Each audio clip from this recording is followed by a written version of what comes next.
Okay, well, I decided that I am going to do a quick video this morning, and welcome to Becky K. Hi, everybody. Welcome to Becky K. Yeah, I did a peace sign. Yeah, I know I'm old. Very old. I got my hair cut and colored. I got rid of my gray, and I feel a little bit better about myself. And yes, it stands up. Oh my goodness, the other day, not adding a picture because it is scary. Oh my goodness. Everybody said I look like Chucky. If you're old enough to know, Chucky, as in some people said Chucky the Rugrats, and a lot of people that are younger would be like Chucky the serial killer, Chucky doll. And for Halloween, I think I'm going to get me a pair of coveralls and go as Chucky with a knife. The serial killer, yes. Yeah, I'm that crazy. I'm the crazy mom. Lots been going on in our lives. My mother-in-law's been out of the hospital. It was touch and go there for a while, but she's at home, and it's been crazy with them. They have been a handful. It's like, you start off as babies, and then toddlers, and you grow up, and then you get to be really, really, really, really old, and it seems like you revert back to toddler stage, and it's like, wow. So they've been pretty much running us ragged. And then you're dealing with teenagers at home and health issues of our own and problems of our own, and you don't take time to just stop and relax and take care of yourself, and it really, really, really just runs you down. And I just want to tell y'all, you gotta take time for yourself, because if you don't take time for yourself,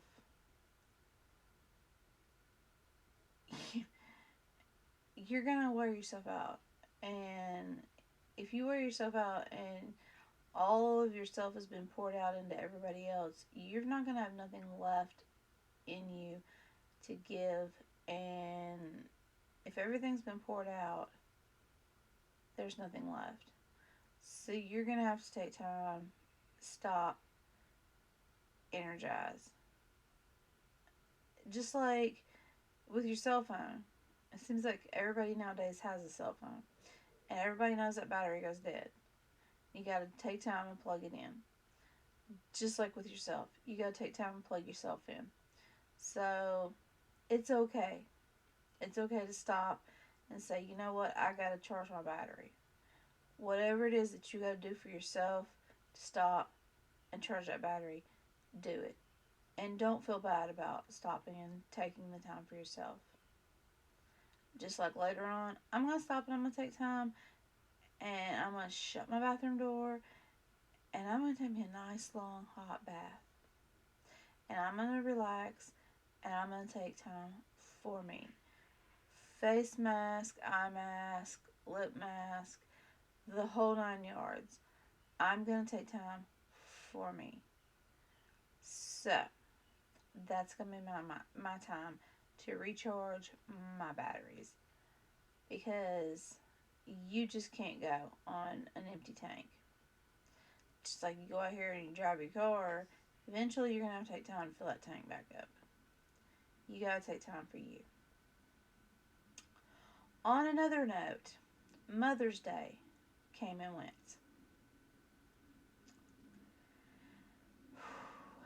That's another touchy subject for me. I might say some things that might hit some people that they might not want to hear, but this is what I got to say. If your mother is alive, be thankful, be grateful. I don't care if you've only got $1 in your pocket. Do something, anything. If you've just got to go and just make breakfast, make lunch, and take it to her, you don't even have to go to the store and buy anything. Just a phone call to say, hey, Mom, I'm thinking about you. I love you. Make her lunch and take it to her. Make her dinner and take it to her. Make her breakfast, take it to her. You know what? That goes a long way. You don't have to go out to the store and buy the most expensive present in the world. She's not looking for that. And if she is, she's being selfish. And she don't need to look at the kids that are buying the most expensive thing in the world. So moms out there, stop it. Stop putting those expectations out on your kids. Stop expecting them to go out here and buy the most expensive thing in the world, and be grateful for the things that they do buy you, or be grateful for the things that they do for you. Because I've raised and helped raise 10 kids, 3 of which are biologically mine. The 7 I've raised as my own, and never, ever one time did I treat any of those kids as if they were not my own. In fact, there were times that I treated those kids better than my own, which is sad. And I understand that. And I failed. I feel like I failed as a parent. I feel like I did wrong. I've went back and I've apologized, and I've tried to make up for it.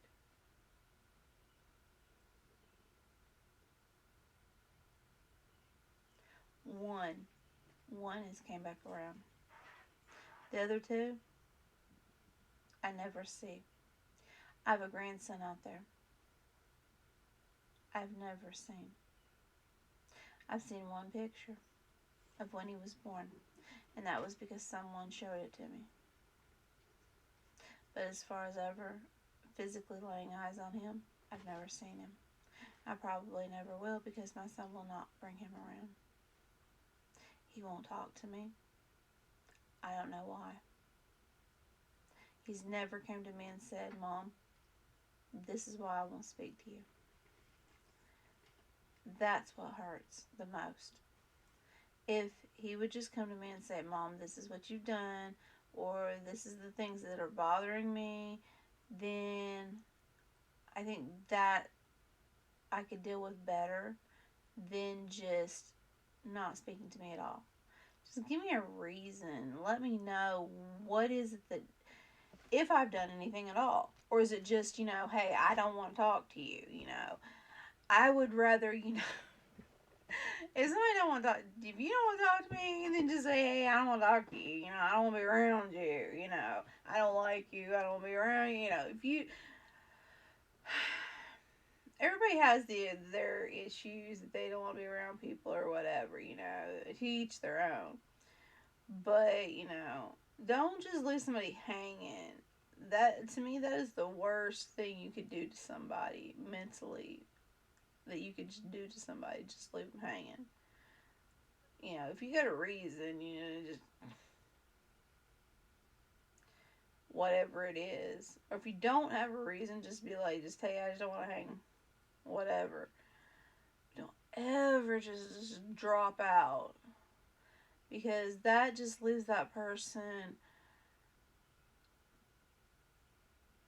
wondering, and it's just not a good feeling. If you've ever been on the end of it, it's just not a good feeling. So, and then my daughter, there was just some issues there I've tried to resolve. She's just not very receptive, and so, whatever, I can only, on my end, try to make peace. But, and then with the rest of them, I don't know. But we've got 2 kids here that are teenagers, and then our 28-year-old, and that's it, the 3. So 7 of them, nothing. No hi, bye, kiss my butt, nothing, you know. Like my husband messaged a few of them, you know, have phone calls free.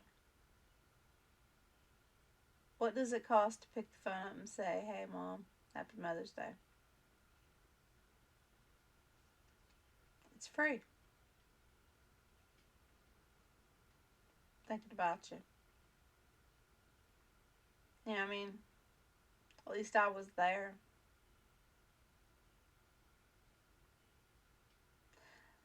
I don't know.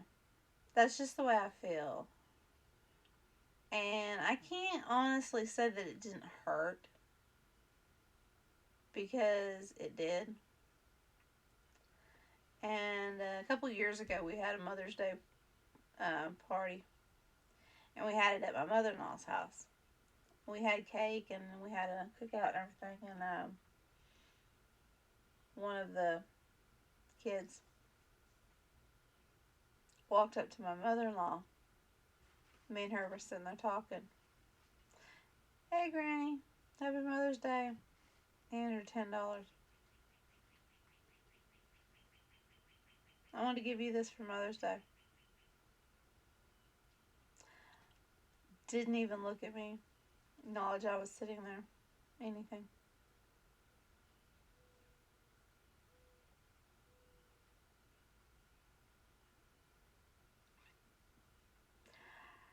It was just, it felt like when that happened, I just, I didn't say anything. I didn't,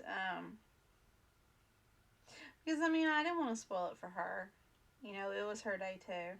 Because I mean, she is a mother and all her sons were there. It felt like someone had literally punched me in the stomach. And I can't say that it didn't. It hurt. That you might as well just come over and slap me in the face because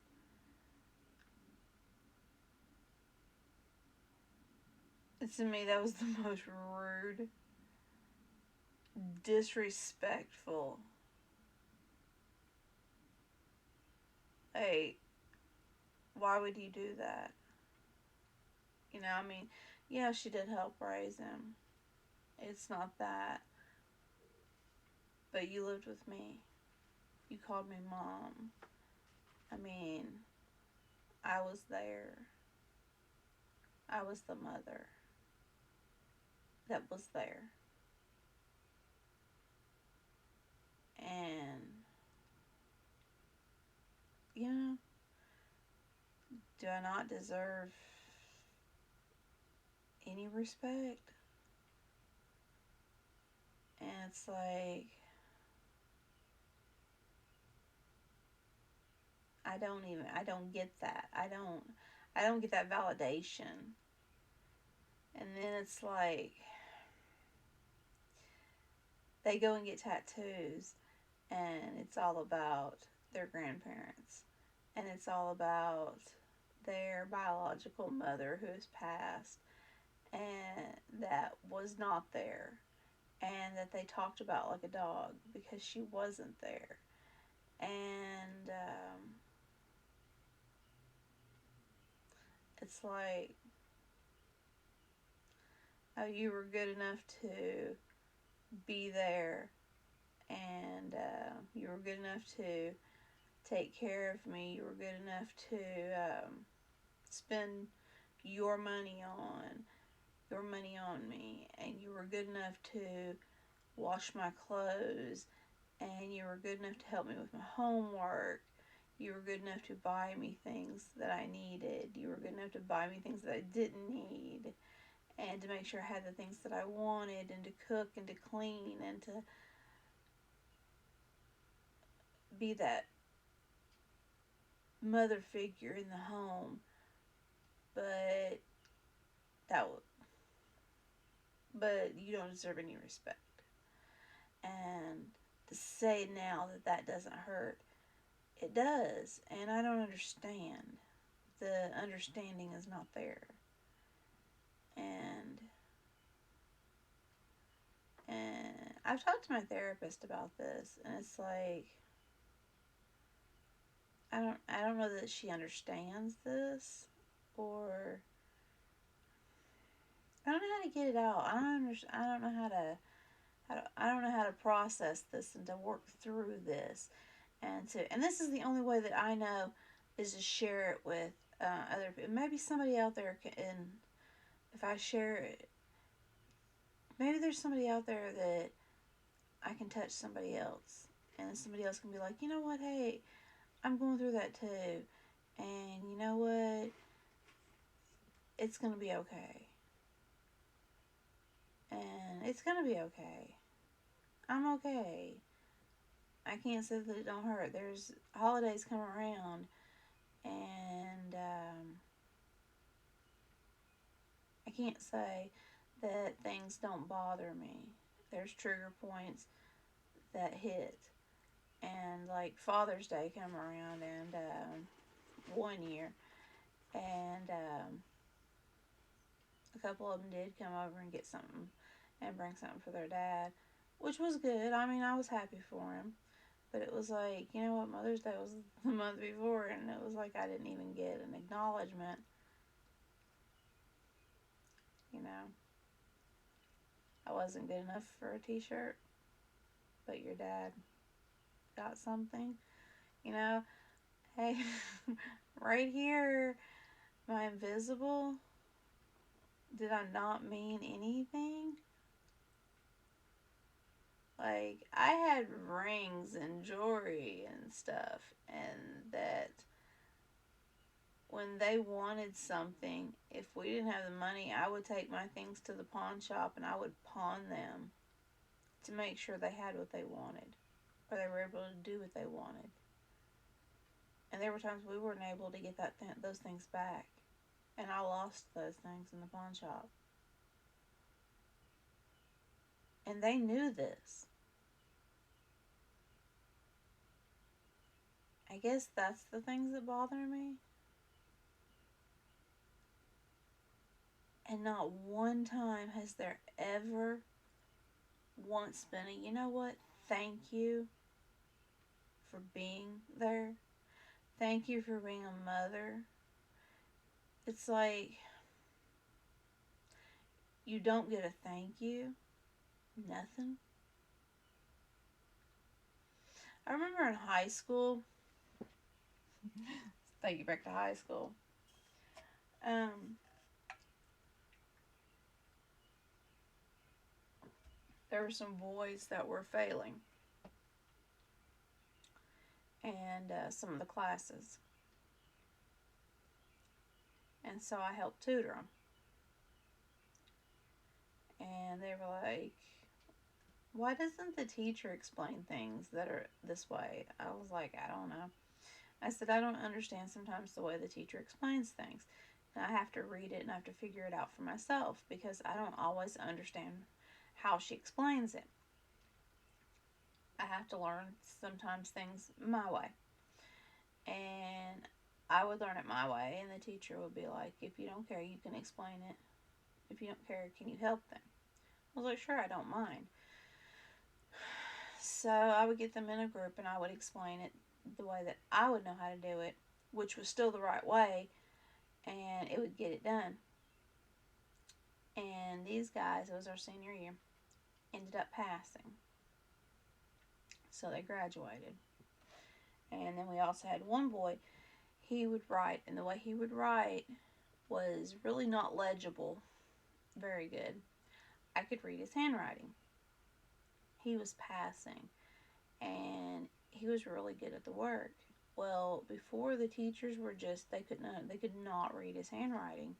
So he was failing because they couldn't read his handwriting. And I was like, "Guys, he's getting these questions right. He's really good at this." And they were like, "Well, if you can read his handwriting, and you're honest about it, because they knew I was honest about it. I'm not going to lie for them. And they were like, we'll let you grade his papers.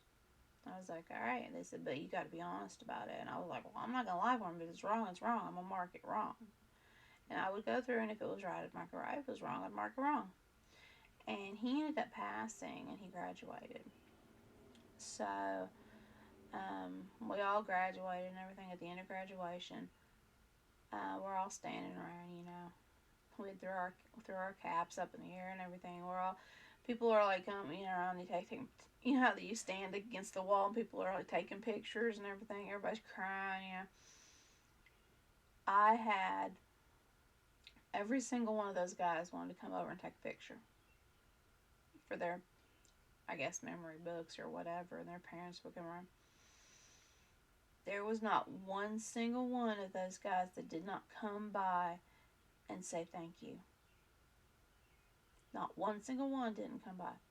Every single guy came by that I had helped and said thank you. They said if it was not for you helping me, I would not have passed. I would not have graduated. I would not have my diploma. And I want to thank you. If it wasn't for you helping me and believing in me, I would not have passed. And just a thank you, that acknowledgement of, if it wasn't for you, if it wasn't for somebody to take time and say, hey, you can do this, I believe in you. And later on, about, I think it was 3 or 4 years later, I had one guy come to me. We were downtown at a festival, and he was helping his uncle do some stuff, and I seen him, and he said, hey, Rebecca, come here. I seen him, I walked over to him, and he said, I want to tell you something. I was like, what? It was really funny. At that time, me and my ex-husband had split up. I said, I need to tell you something. He said, I got married and I got kids. I was like, that is great. I said, I'm so happy for you. He said, I got clean, because he was on drugs really bad, and he drank really bad. I mean, he was so bad. He would do drugs in the library during school. I sat there and watched him do drugs, and I would tell him all the time. I'd be like, you're better than this. Why do you do this to yourself? You're so much better than this. You can do better for yourself. I hate to see you do this. I know you can do better for yourself. Um, he's like, and he would always be like, why should I even try? My family's like this. I'm gonna be like this, and it was just this cop out. I felt like, and I would always tell him, you're better than this. You're better than this. You can do better than this. You're smart. You can do this. I would just always try to encourage him, because he seemed like a good guy. And we were always just friends. I was always just friends with all these people. I didn't want anything more with them. It was just friends. And he was like, yeah, I got clean. He said, I would always think in the back of my head, I would always hear you. You're better than this. You can do better than this. He said, so I got clean. He said, I went to rehab. And the whole time I was in rehab, I kept hearing your voice in the back of my head. You're better than this. You're better than this. He said, as I was in there, I got tears, down it. He said, I kept hearing your voice saying, you're better than this. You can do better than this. He said, and if it wasn't for you encouraging me and telling me that I was better than this and I could do better with my life, he said, I don't think I would have made it. He said, but I want to thank you. And I was just like, he said, and I wanted to do better for my boys. And he said, I did it. And he said, I want to thank you. And I said, you know what? That really means a lot. So he hugged me and everything. I hugged him. And I said, you tell your wife I said hi. And you give them boys a hug. And I said, you do good for them. I said, you keep doing better for them. He said, I will, I promise. So he did. About 5 years later, he overdosed and died. And I tell you that because something had happened in his life. I can't remember what had happened, but something happened in his life. And I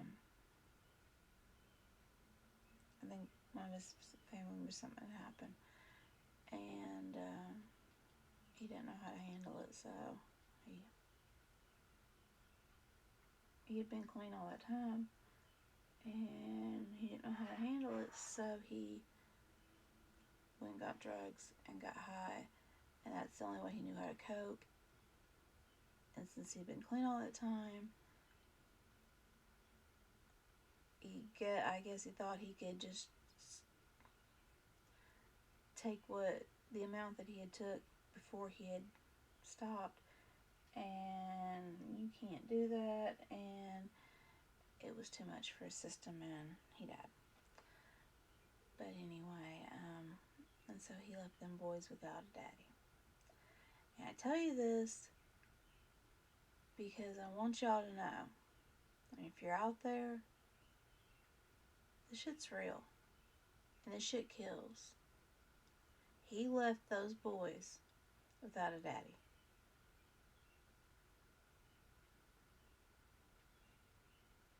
He didn't have to use. He could have turned to something else, but he chose, hey, something went on. I don't know what to do, so here's what I'm going to do. The cope. That wasn't the answer.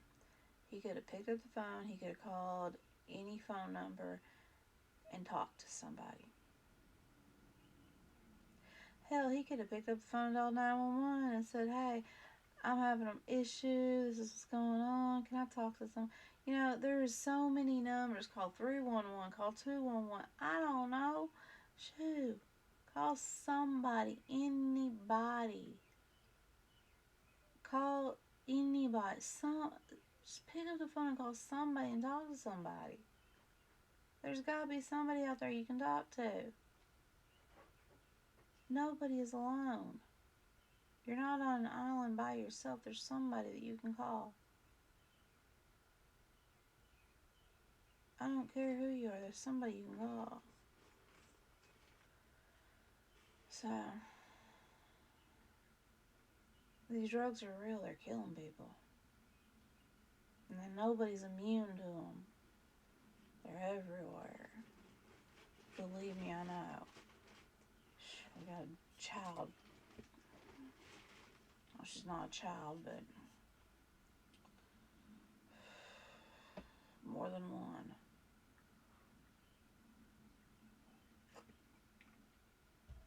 And one drug is just as bad as the other.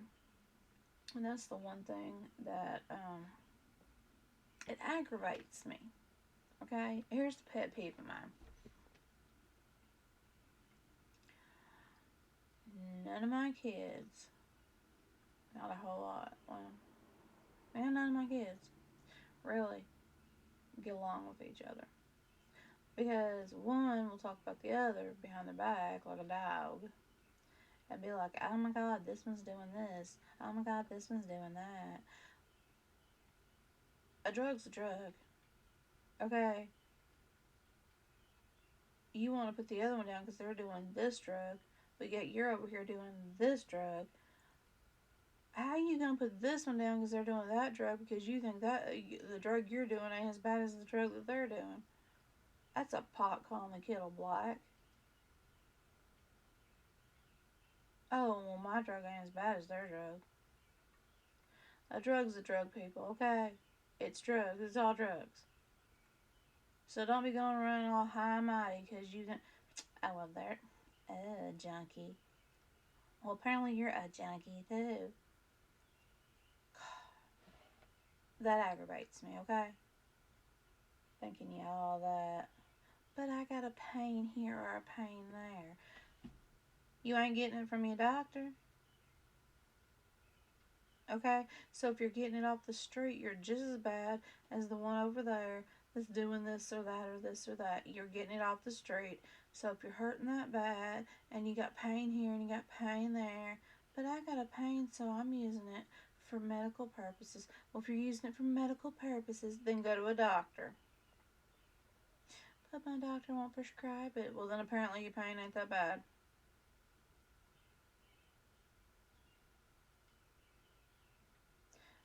I don't want to hear it. I don't want to. I'm fed up to hear with the BS, the loads of BS that people's been shoveling. I'm so sick to death of it. I'm sick of hearing it. I am so sick of it. I'm done. I'm done with the BS.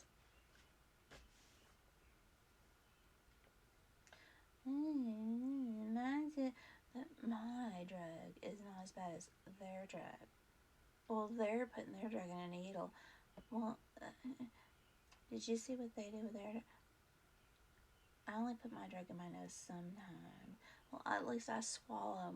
My drug's just a pill I swallow every once in a while. At least I don't put my drug in my arm. I didn't. Um, I didn't snort my drug. Oh my God, they snort theirs. Oh my God, well they put theirs in a needle, put it in there. It's a drug. Did you go to the doctor and get it? Then it's a drug. I'm fed up with it. Okay? I'm fed. Yeah, this is me griping and bitching this morning, okay? Yes, I've had my coffee, but I'm still griping and bitching because y'all's on my damn nerves. I can't handle no more. And if I don't gripe and bitch to somebody, guess what? I'm gonna freaking explode. At the top of my head, my hair's gonna stand up like Chucky, and this is what's gonna happen. This has gotta be on here because it's gotta hold my hair down because it's gonna freaking explode at the top of my head.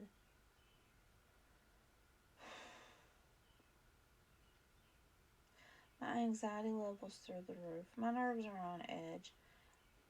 I talked to my doctor, and my dang psychiatrist, she puts me on this freaking anxiety medicine. She's like, oh, well, this one will help you. Take it twice a day.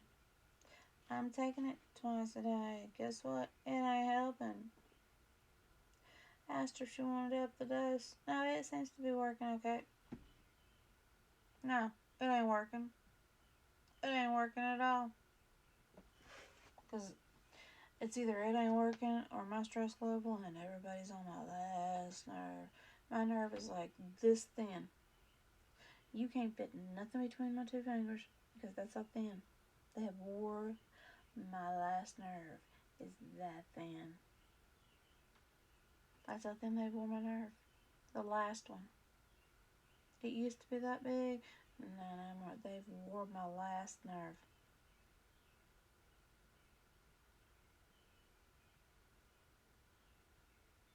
I told my husband yesterday, I said I could write a book. A book. It would be a bestseller. People would read that book and be like, this bitch is lying. There is no way in hell this family has done half the shit that she's wrote about in this book. They would think I'm lying. They would think it's a fiction book. I'm telling you. I'm telling you. That's exactly. Earring is on backwards. I'm telling you, that's the truth. I'm honest to God telling you. There's no way in hell anybody would believe half the shit I put in there. But, yeah.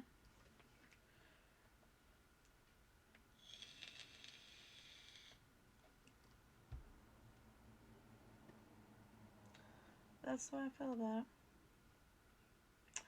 I would love to write a book about this family. But, you know how much red tape I'd have. I would have to have so many permissions. They ain't no, they'd be like, oh, you ain't putting that about me in there. Think about writing a fiction book, though.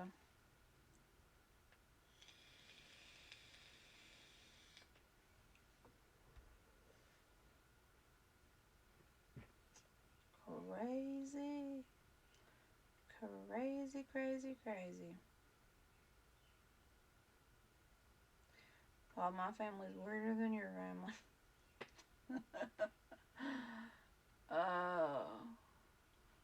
My husband shampooed the carpets yesterday and the floor is still wet. But I tell you what, that carpet, we put it down. And people has walked on it, walked on it, walked on it, walked on it. High traffic area. And you know how carpets get anyway. My husband is, I think he has OCD. I'm just saying. And he just got really, he's just like, oh my god, this carpet, that's the color of it is a cream color, like almost like a tan cream color. It's what it's supposed to be, but it was getting grimy looking. He got this carpet cleaner yesterday, and it's for pets. And he ran it across that carpet, and the color came back in that carpet you would not believe. Looks like a brand new carpet.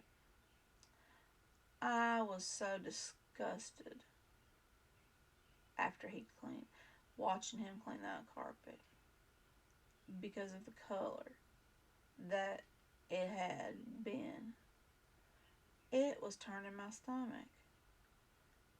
I was embarrassed because we had people over to our house that seen how nasty that carpet was. I did not realize it until he had cleaned it. And then I was like, ugh, ugh. It was terrible. I'm literally embarrassed. And now I'm like, oh my god. People seen my carpet. I don't know. Things like that bother me. Because, okay, I may not look like it. I can't do a lot. In my mind, I'm like, I want to do all these things and have all these things I want to do. But physically, I can't. And it bothers me. Because this year I'll be 48 years old. And it's like, I should be able to do more than what I can. I feel like. And it really, really, really bothers me that I can't do the things that I want to do. So, that being said, I get embarrassed about a lot of things. And I feel like I put more on my family than what I should be doing. If that makes sense. It's just weird. To me, it feels weird. Anyway, that's a whole nother issue. I use you guys for therapy, by the way.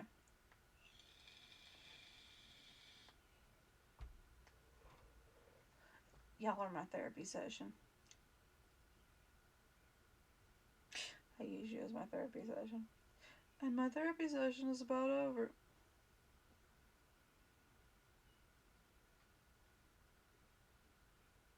Haven't been on here a while, so. But anyway, that's my pet peeves for the day and all my griping and bitching and moaning, and I'm sorry that I put y'all through that. No, I'm just saying. But if you got a mother, at least pick up the phone. Say Happy Mother's Day on Mother's Day. She might not be the best mom in the world.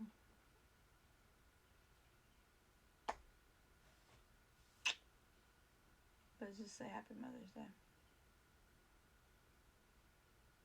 Let her know that you were thinking about her. Believe me, that Happy Mother's Day goes a long way. Oh, what's that? I was like, my ear looks funny. And this is what my 13-year-old did for me for Mother's Day. She pierced my ear here. Then I have a bar. From here to here. From here to here. Putting a bar in.